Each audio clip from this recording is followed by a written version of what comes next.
Hello everyone, তো কেমন আছো তোমরা? আশা করি তোমরা প্রত্যেকেই ভালো আছো। মাটির তৈরি এই পঞ্চপ্রদীপটার কথা মনে আছে তো, যেটা কালী পুজোর সময় তৈরি করেছিলাম। আর তোমরা তো জানোই আমি মাঝে মাঝে কিছু কিছু মাটির জিনিস পোড়াই আর সেগুলো রং করে তোমাদের সাথে শেয়ার করি। সেইভাবে আজ চলে এলাম এই পঞ্চপ্রদীপটা নিয়ে। এখানে দেখো মাটির প্রদীপটি ভালোভাবে পুড়িয়ে নেওয়ার পর জল দিয়ে ধুয়ে ছাইটা পরিষ্কার করে নিয়ে প্রথমেই এখানে সুন্দরভাবে প্রাইমার করে নিচ্ছি।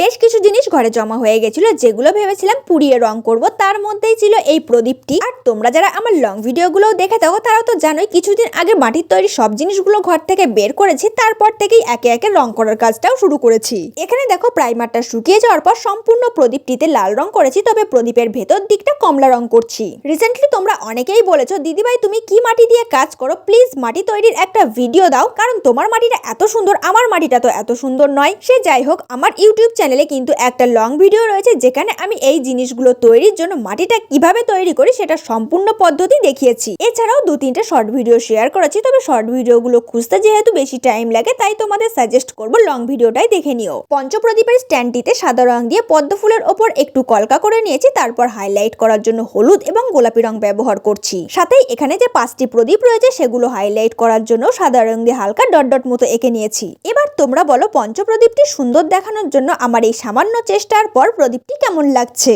সাথে এই ভিডিওটা ভালো লাগলে অবশ্যই একটি লাইক করে দিও।